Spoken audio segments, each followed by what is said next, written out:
அனைவருக்கும் வணக்கம். இன்றைய தினம் தமிழக அரசியல்ல மிகப்பெரிய ஒரு தலைவர் தமிழ்நாட்டில் முதல் முறையாக தொண்டனை மட்டுமே பழிகொடுத்து பட்ட இந்த அரசியல்வாதிகளுடைய பிழைப்பை நடத்திக்கிட்டு இருக்கக்கூடிய இந்த திராவிட கட்சிகளுக்கு மத்தியில ஒரு தனி மனுஷனா சட்டையை கலட்டி தூக்கி வீசிட்டு ஒரு முன்னாள் IPS அதிகாரி, ஒரு தேசிய கட்சியுடைய தலைவர் ரோட்டுல தான் வீட்டு வாசல்ல நின்று சட்டையை கலட்டி அடிச்சுக்கிறார். இந்த சாட்டையை கழட்டி அடிச்சுக்கிட்டதுல பலதரப்பட்ட கருத்து விமர்சனங்கள் தமிழகம் முழுவதும். இது என்ன மாதிரியான கருத்து விமர்சனங்கள்னா, இதை உண்மையிலேயே ஒரு தாயாக, ஒரு பெண்ணாக தமிழகத்தில் இருக்கக்கூடிய அத்தனை தாய்மார்களும் இந்த செய்தியை பார்க்கும்போது, நம்ம பொண்ணுக்காக நமக்காக ஒருத்தர் சட்டையை கழட்டிக்கிட்டு அடிச்சுட்டு நிக்கிறான், இந்த தமிழ்நாட்டுல ஒரு பொம்பளை பிள்ளைய எங்க தாண்டா அனுப்ப முடியும்? இதுவரைக்கும் ரோட்ல நடந்தாலும் கிட்ட நடந்துச்சு. பல்கலைக்கழகத்துல ஒரு அண்ணா யூனிவர்சிட்டியில ஒரு படிக்க போற பெண் தனியா நின்று ஒரு இடத்துக்கு தன்னுடைய பல்கலைக்கழகத்துக்கு கூட போக முடியலன்னா, அதை பார்த்துட்டு ஒரு தலைவன் சாட்டையில அடிச்சுக்கிறத கூட கோமாளித்தனம் பண்ணக்கூடிய சில மனிதர்கள் இருக்காங்க பாத்தீங்களா? அவங்களுக்காக தான் இந்த பதிவு. தமிழ்நாட்டில் இந்த பிரச்சனை உங்களை சீண்டாத மனிதர்கள், உங்கள் வீட்டு பெண்கள் பிள்ளைகள் எல்லாம் பாதுகாப்பா இருக்குது, நமக்கு இதுக்கு என்ன சம்பந்தம், எவனோ ஒரு பொண்ணு பாதிக்கப்படுது. இந்த 2 நாள்ல புதுக்கோட்டையுடைய ரகுபதி அமைச்சர் பேசுறாரு, அரசியல் ஸ்டெண்ட் பேசுறாராம். மாவட்டத்துல, இந்த புதுக்கோட்டை மாவட்டத்துல நேத்து கட்சியை சார்ந்த உன்னுடைய மாவட்ட சுற்றுச்சூழல் பிரிவு செயலாளர் பாரதிராஜா என்கிற நபரு ஆவடையார் கோயில்ல ஒரு பெண்ணை நிர்வாணமா வீடியோ எடுத்து வச்சுக்கிட்டு 10 லட்சம் ரூபாய் கெட்டு தற்கொலைக்கு தூண்டி இருக்கக்கூடிய கேஸ் ஃபைல் ஆயிருக்கு. இன்னைக்கு அதே புதுக்கோட்டை மாவட்டத்துல கரம்பக்குடியில, கருக்காக்குறிச்சியில நர்சிங் படிக்கக்கூடிய ஒரு மாணவி கொலை செய்யப்பட்டு கிணத்துல விழுந்து கிடக்குறா. 2 நாள் 48 மணி நேரத்துக்கு இந்த பிரச்சனையை எடுத்து என் தலைவர் அண்ணாமலை பேசுகிறார். இந்த பிரச்சனைக்காக நம்ம ஒரு தலைவனா இருந்து ஒண்ணுமே பண்ண முடியலையே. இவ்வளவு பெரிய அரசியல் கட்சியில மாநில தலைவரா இருக்கிறோம். ஏற்கனவே இது போன்று அதிகாரத்தில் இருந்த போதும் கூட கர்நாடகாவில் இந்த ஒரு பிரச்சனையை பார்த்து மனம் மிதிமிதான் சட்டை தூக்கி எறிஞ்சார். ஒரு தலைமை என்ன வீட்டுக்குள்ள இருந்துகிட்டு கோவாவுக்கு சினிமா நடிகையோட குத்தாட்டம் போயிட்டு அறிக்கை விடுறவன் தலைவன், சட்டையை கிழிச்சுக்கிட்டு பைத்தியகாரத்தனமா சட்டசபைக்கு போறவன் தலைவன், 1 லட்சம் பொய்ய சொல்லிக்கிட்டு மைக்க பிடிச்சா பேசுறவன் தலைவன். ஆனா மக்களுக்காக தன்னால ஒரு அரசியல் இவ்வளவு பெரிய பதவியில இருந்தும் கூட இந்த மாதிரியான பெண்களுக்கு நம்மளால காப்பாற்ற முடியலையே, இந்த பிள்ளைகளுக்கு பின்னால் நம்ம நிக்க முடியலையே, குறைந்தபட்சம் இந்த தண்டனையை நமக்காவது கொடுத்துக்கோம்னு செருப்ப கழட்டி தூக்கி எறிஞ்சு தான் மேல சாட்டை அடிச்சுக்கக்கூடிய ஒரு தலைவன் நமக்கு நகைச்சுவா தெரியறான்ல. நமக்கெல்லாம் எப்போதுமே நம்ம வீட்டுல நடந்தாதானே இளவுது, நம்ம வீட்டுல நடந்தாதானே துக்கம். சொந்தத்திலையும் பந்தத்தில இருந்து ஒரு பெண்ணு போய் இந்த மாதிரியான ஒரு விஷயத்துல அடிபட்டு இருந்தா, பெண் இதுல பாதிக்கப்பட்டிருந்தா, அப்ப அண்ணாமலை சாட்டையில் அடிச்சுக்கிறது அசிங்கமா தெரியுமா? கோமாளித்தனமா தெரியுமா? தெரியாது.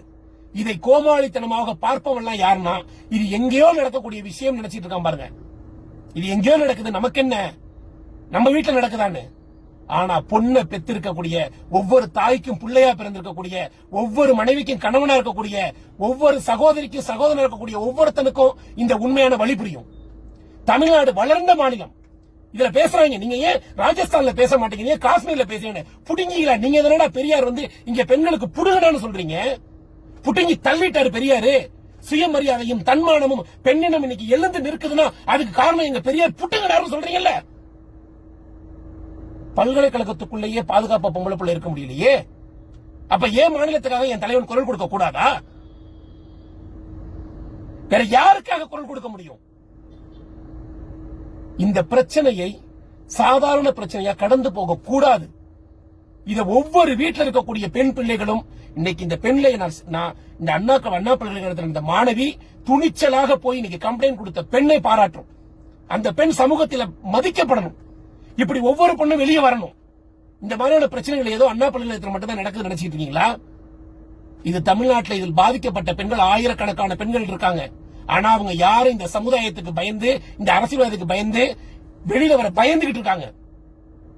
வீட்டை விட்டே வெளியே வர முடியாத பெண்களுக்காக நீ எதை வேணாலும் சொல்லுமா, உனக்கு அண்ணனா இந்த அண்ணாமலை நிக்கிறேங்கிற களத்துக்காக தான் இன்னைக்கு சாட்டை அடி கொடுத்திருக்காரு. இந்த சாட்டை அடி அவர் மேல நீங்க கொடுத்தத நினைச்சுக்கிட்டு இருக்கீங்க. இது இந்த திமுக ஆட்சிக்கும் இந்த திராவிட சித்தாந்தத்துக்கும் கடைசியா கொடுத்திருக்கக்கூடிய சவுக்கடி. தமிழ்நாட்டு மக்கள் தயவு செய்து சொல்றேன், நல்ல தலைவனை, ஒரு IPS படிச்சு வந்த தலைவனை ஆட்டுக்குட்டின்னு வெற்றி பெற்ற ஒருத்தன் ஒரு யார் கோவை பாராளுமன்றத்தில் வெற்றி பெற்றான்னு தெரியல. அவன் 5 பைசாக்கு போகாத ஒருத்தன் வெற்றி பெற்று சம்சாவுக்கு கேண்டீன்ல அடிச்சுட்டு நிக்கிறானுங்க. அவன் தலைவன் அண்ணாமலை தொந்ததுக்கு ஆட்டுக்குட்டியை வெற்ற அளவுக்கு அவலமான ஒரு நல்ல தலைவனை, ஒரு நல்ல ஒவ்வொரு உடன்பிறப்பா கூட இருந்துட்டு போ, ஊப்பியா கூட இருந்துட்டு போ. ஓ வீட்டுல நடந்தா, இது அமைச்சர் துரைமுருகன் வீட்டுல நடந்திருந்தா, இது கோபாலபுரம் வீட்டுல இருக்கவனுக்கு நடந்திருந்தா, இத கோமாளியா பாத்துருப்பானா? பார்க்க மாட்டான். ஏன்னா அவங்க வீட்டு பிள்ளைங்க ஃபாரின்ல பாதுகாப்பா இருக்கு. ஓ வீட்டு பிள்ளையும் ஏன் வீட்டு பிள்ளையும் தான் ரோட்ல அடைஞ்சிட்டு இருக்குங்க. இந்த தமிழ்நாட்டுல சட்டத்துடைய பாதுகாப்பு இல்லாம, போலீஸ் அதிகாரிகளுடைய பாதுகாப்பு இல்லாம, அரசாங்கத்துடைய பாதுகாப்பு இல்லாம, ஒவ்வொரு இடத்துலயும் பாதுகாப்பு இல்லாம இந்த சாலையில நடந்து போயிட்டு இருக்கக்கூடிய பிள்ளைங்க நம்ம வீட்டு பிள்ளைங்க தான்.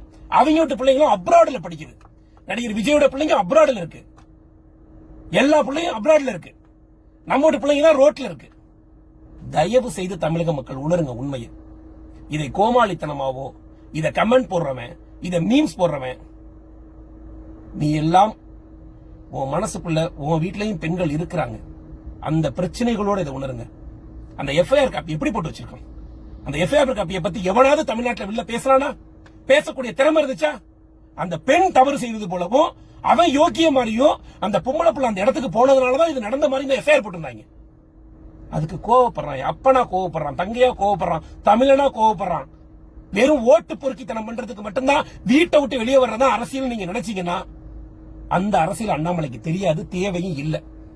இந்த ஓட்டு பிச்சை போட்டாலும் போடுங்க, ஓட்டு பிச்சை போடலாம் போடுங்க, இந்த பிச்சை எடுக்கிற பொழப்பு அவருக்கு தேவையில்லைங்கிற உறுதியோட அடிப்படையாக இந்த சமூகத்திற்கு இந்த தமிழ்நாட்டை உயர்த்தணும், இந்த பெண்களை பாதுகாக்கணும், சுயமரியாதை, உண்மையான சுயமரியாதை தைரியத்தோட அவங்க வெளியில வரணும்னு நினைக்கக்கூடிய தலைவனா அண்ணாமலை இருக்கிறார். இந்த உண்மையை புரிந்து கொண்டு ஒவ்வொரு பெண்ணும், உணர்ச்சி மிக்க ஒரு போராட்டம் இது, உணர்ச்சி மிக்க அந்த உணர்ச்சியை தான் உணர்கிற ஒரு தலைவன். பாரத் மாதா கி ஜெய்.